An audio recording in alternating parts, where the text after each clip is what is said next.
Hello and a warm welcome to another edition of To The Point. On the show this week, Union Minister and in fact HRD Minister Prakash Javadekar. I welcome you, sir, on the program. Yeah, very happy to be with Rajya Sabha TV again. Thank you so much. Our pleasure to have you on the program. So your ministry is holding a very crucial responsibility of shaping the future of the present and the future generations.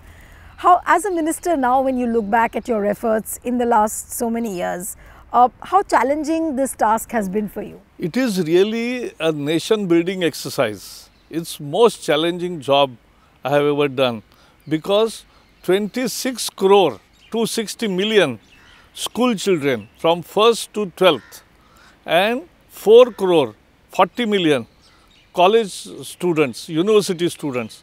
It's huge. 30 crore students, 50 crore active parents and at least 20-30 crore active grandparents. All put together, it is nearly 100 crore people are directly connected to education. So whatever we decide, whatever we do is watched by so many people and it impacts their lives. And therefore, I feel always with more and more responsibility every day because this is really a challenging job because we shape the future. Right. This is where good citizens are built up. This is where good intellectuals are built up. And this is where the research and innovation has to shape. Absolutely.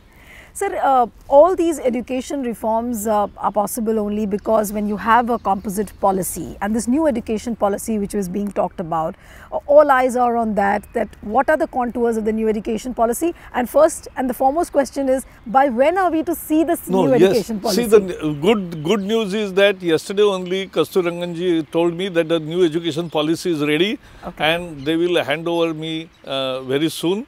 So that will happen. Then I can tell you what are the counters, but let me tell you, any policy of this government, Modi government, is based on accessibility, accountability, equity, quality and affordability. All these are all important policy parameters on which the policy is based, and it must be opening for new opportunities, what technology has presented.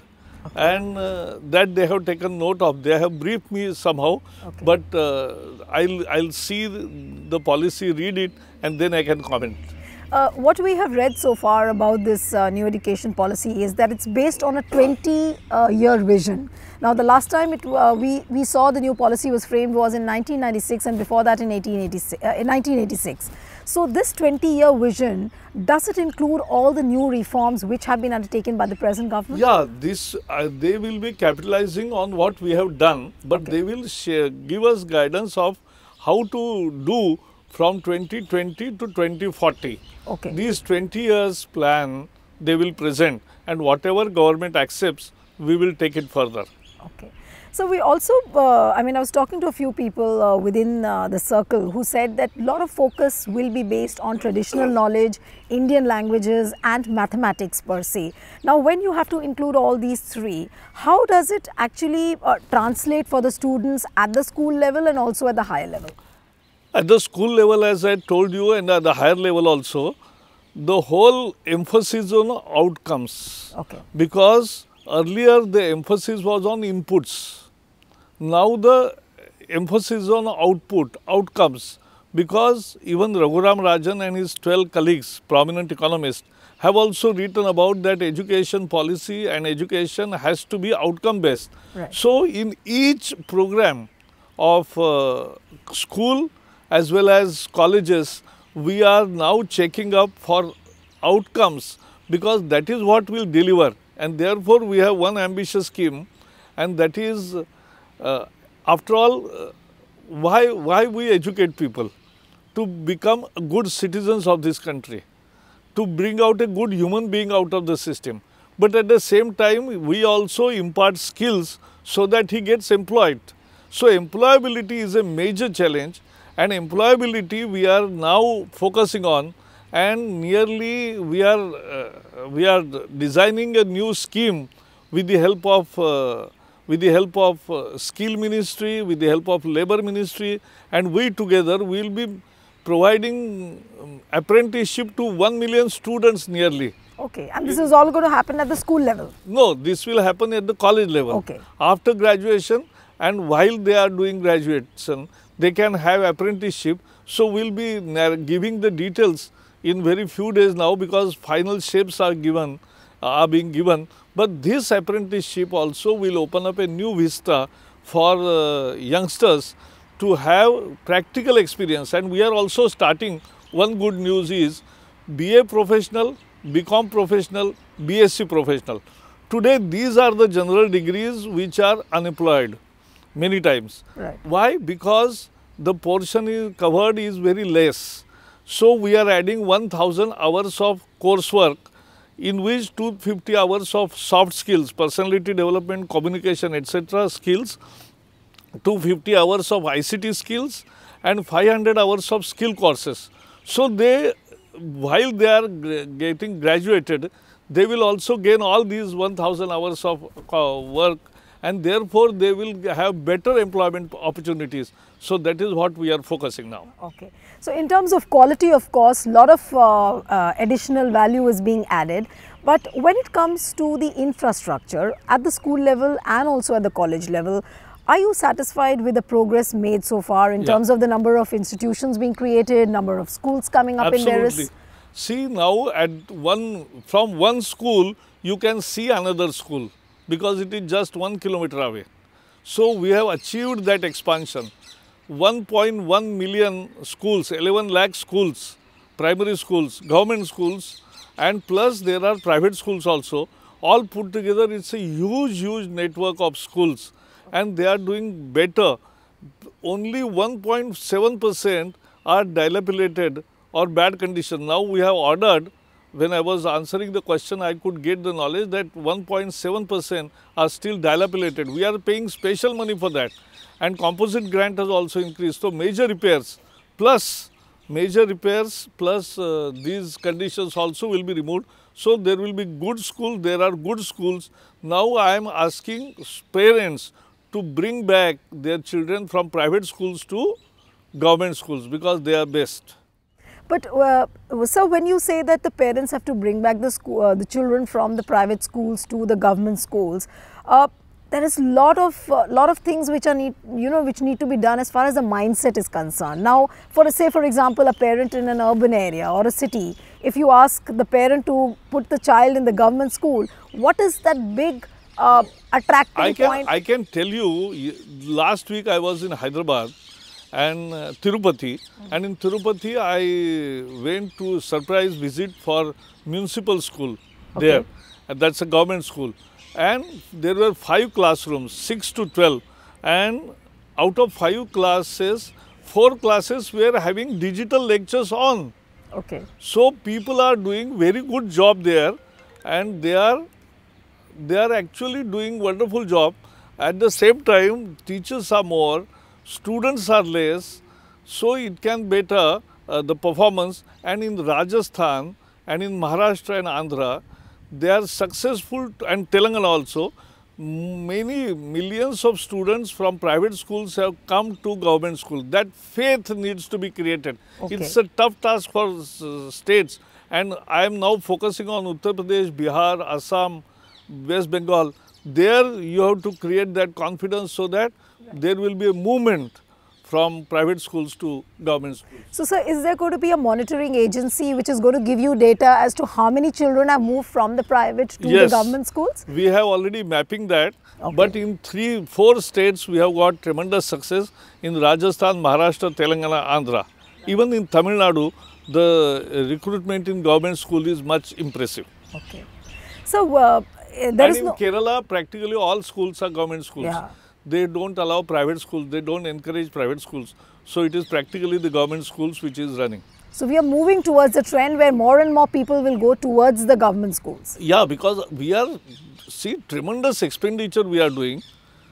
More than 40,000 crore rupees spent on primary education essentially, and in 40,000 or 50,000 crore, and we must get the result out of it. The accountability of teacher, motivation of teacher, was an issue, and we are addressing it through various methods, training them better, because there were 15 lakh teachers who had not done their diploma in education, but they were teaching, they were just 12 pass. We have now completed training of 15 lakh teachers. By March end, by February, they will give the last third examination and they will pass. So, that much needed reform we have done. We are also encouraging them to put good lectures, see good lectures, see alternative methodologies of how the concepts can be explained to the students. And the best teaching part can come, and zero investment innovation is what we are promoting. And even teachers awards we have reformed, like Padma Award under Narendra Modi ji have changed the color. Likewise, we have also changed the color of teacher award. Now anybody who is doing something new, something innovative, they can apply, and with their assessment and proper jury presentation, we are giving 52 prizes to those teachers who have done wonderful in their performance. Okay. Sir, there is no doubt that a lot of competition is there and more teachers are coming up. But when it comes to the digital infrastructure, what's the kind of progress which we really have made? Because especially in the remote areas, like you just spoke about. In the remote areas, digital presentation and penetration is more. Okay. This is the fact, and this is led by various progressive primary teachers themselves. Okay. In Maharashtra, for instance, more than 10,000 teachers have become part of the movement to digitize the schools, and their teachers are also collecting contributions from society so that every student gets tabbed. So, there are many rural and tribal schools where students have tabbed. They are learning, when I went to the Tirupati school, out of 5 classes, 4 classes were having actual digital classes on. Okay. So, things are moving at a greater speed, and now we are bringing up Operation Digital Board. Okay. The committee has finalized its recommendations, and we will launch it from this year. Within next 4 years, all the classrooms from class 9 to postgraduate, all the classrooms will have digital board, and there will be digital presentations, and then the possibilities are, n number of possibilities are there. So, students will get very much interested, and their teachers, if they are motivated, they create the change. Absolutely. They bring the change. That is my firm belief now with experience, and we are motivating the teachers to be innovative. So, from class 9 to 12, we are not going to see the traditional blackboards and the chalk and the duster. Blackboard will always remain there, but there will be digital board on which they will write if they want to write something and explain. But it will be digital board from 9 to not only 12, but up to graduation and post-graduation. All the classrooms, 15 lakh classrooms will have digital board. Okay. But sir, which are the areas which you really find them as a challenge, where you really need to work upon in terms of digital penetration, as far as education is concerned? We have sanctioned more money now, and next 4 years we will be giving nearly 40,000 crore rupees in next 4 years for completing this digitization, because that is where students really learn. Students get interested, and they can get various lecturers, expert lecturers, explaining the difficult concepts in a very different ways, so that students get, because it is always a question for parents also how to explain the student, because every student's perception is different, every student's capacity is different, but he understands by a certain thing. So, mother knows it, but many times mother doesn't know it, and therefore teacher has to be able to do it, and there is the possibility from digital education to improve his performance. Lot is being said about your project Pragati and Soyam. What are these benefits? See, I mean, how does it benefit the students? I'll tell you. Soyam is India's own MOOCs, open learning platform. It's available in India online also, but taking our situation into account, we are also offering that offline. So, 32 TV channels are also broadcasting those courses. So, there are now 2,000 courses, and can you believe 26 lakh students, teachers, professionals and senior citizens are taking up all these courses. Okay. In some courses there are 500 students, for some courses there are 5,000 students, and for teacher education there are 14 lakh students. So all put together 26 lakh students are, users are using it. It's a great platform. Likewise also we have done National Digital Library. Okay. It's a free digital library of 16 million books. 1 crore 65 lakh books. Which anybody can access. Which anybody can now access free of cost, because this is library in your pocket, library in your laptop, and that is how things are changing. And so they can download whatever the part they want and they can go ahead with. Sir, coming to the improvement in the ranking of universities, a lot of plans were there that, and there was a central funding agency which is going to fund a lot of money to the institutions, and, how the rankings will be improved. So, what is happening on that front? How much progress have we really made? Modi government started with Vision National Institutional Ranking Framework, NRF. Now, 3 years are already completed. Now, we will have fourth edition we will bring out. Now 5,000 institutes have participated in ranking. Okay. It's a good competition, healthy competition for quality. And people are now, all colleges have formed their own committees, where we are, how we can improve, and why we have, if we have decreased on NRF ranking, why we have decreased to a next level, and how we can go to a better level. So, people are introspecting, people are continuously working on that, they are conscious of ranking, and ranking also is represented in all advertisements for universities, because ranking gives additional weightage, better students and more students apply for the universities and colleges which are ranked. But sir, what about the central funding agency which was to be put in place? What Higher Education Finance Agency we have created, and I am very happy. My budget, which was just 64,000 crore rupees in 13-14, is now 85,000 crore rupees, and plus these 30,000 crore rupees is 1,15,000 crore rupees, 75% increase over 2014. Okay. So that's a huge development. Education, more and more money is pumped in education sector. Okay. Now can you imagine, more than 15,000 colleges and institutions have got Wi-Fi now. It is working on Wi-Fi campuses, and it has changed the whole lot of the reference work and everything. Students are doing it in colleges. Right. But so when more and more institutes of learning, higher institutes of learning are coming up, faculty of course is a very big challenge. How do you get in the quality teachers for various courses? I think because of world situation now, more and more Indians who have learned abroad and have qualified to be better professors are returning to India, because here the scales are good, here the campuses are good, here the facilities are good, and it is homely atmosphere all over. So, and we are also offering them more freedom. In graded autonomy, they can even give variable packages to the faculty. Okay. Then in autonomous college also, they offer better terms for professors. So, more and more professors are coming back in IITs, IIMs. We are getting more good response in ICERs. Okay. So, this is what is happening on ground.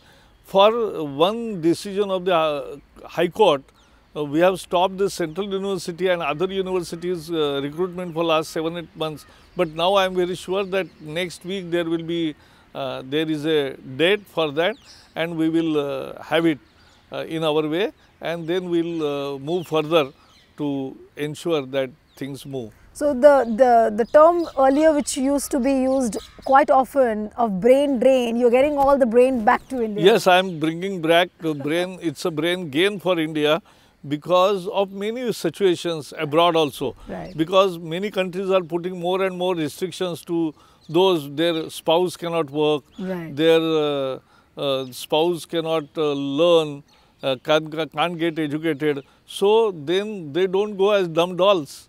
So they are interested here. So both are returning here to participate in the really happening place is India. Right.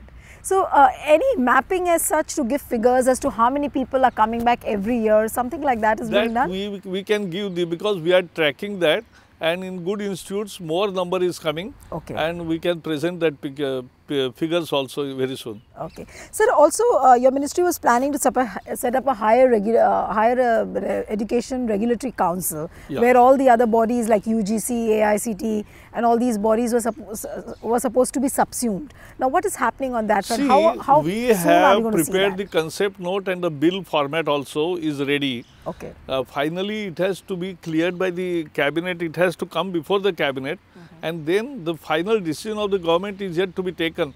But the basic idea is that we want to do away with this regulation becoming funding agency also. So, funding will be a separate body led by academicians, which will do funding part of the story, and regulators are three: National Council of Teachers Education, AICT and UGC.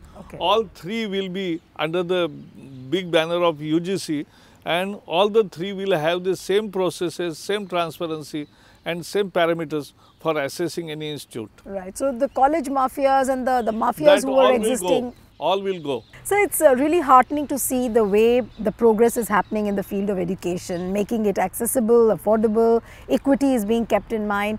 But sir, despite all these facilities, admission in schools still is a very big nightmare. I mean, what is the basic thing which one needs to follow, whether the admissions are at the nursery level or whether they are at the school level? They still are a very big nightmare. How do you really ease out this? No, but actually we have told that there will not be examination for admission.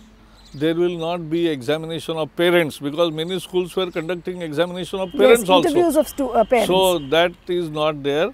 They have to admit students from within the locality. That is the major part of it, the story. It is about not about government schools. Government schools are giving admissions to all, and in some private schools there is a acute problem. It's about branding also. But students follow. There are many new good schools competing, and that problem is getting solved. But at the school level, when these school brands, so to call, they compete with each other, it puts a psychological pressure on the parents that why don't we send our kids, to the most branded schools. I am now thinking of educating the parents themselves, because parents' education is much needed. Because of them there is tension in examination for students. Because of them there are more expectations, burden of expectations on students. That should go away, and therefore orientation of parents is now a must, and we are not only thinking about it, we are planning something where they will also be participating, and parents will be taught how to guide their wards, how to be with the students, and how not to expect much more from the students. Right. But sir, another very pricky area where the school education is suffering from is the fees, especially of the private schools. The branded schools are charging fees at... No, but that is after all demand and supply. If there is a demand, they will charge anything, because there is no absolute control over fees. What we have said is that whatever fees you are charging, you must tell parents upfront. There should be no hidden charges. There should be no compulsion of purchasing of school equipment or uniform or boot or shoes and everything from a particular shop or particular school. That they should not encourage. And also the increase will be consumer price index, inflation plus some percentage. But that is how things should be. And that is what general advisory we have issued. Sir, last time when I had come to interview you, you gave us the big breaking news of how the syllabus at the school level will be halved, and the kids were very happy. We got a lot of reactions, from parents and children. Now, another demand which recently, which parents have been coming to us, because we do these audience shows also. So, they've been coming up and saying that, with holiday season coming around the corner again, there's a lot of pressure on the parents to finish up the holiday homework. So many kids said that why don't you ask the HRD minister, should holiday homework should also be abolished, because at the end of the day parents end up doing everything. No, I am against these projects works many times, because it is not the students who are doing it. my own granddaughter, who had done on her own the project work. Okay. She was not given the A grade only because it was not done by parents. So if parents do it, parent will get grades. How the student will get the grade? Right. That is the wrong system, particularly by the private schools, and that is very bad. I can understand that they must allow students to do the projects, and holiday projects can be minimal, not maximum. Okay, so that's one good news for the students. That is one good news for students. Soyam is good news for students. Apprenticeship is good news for students, and more quality conscious is good. And Operation Digital Board is a big news, because from 9 to postgraduate there will be digital boards in coming 3 years. It was a pleasure talking to you, sir. Thank you. So that's it on this episode of To The Point. See you next time with another personality. Goodbye and thanks for watching.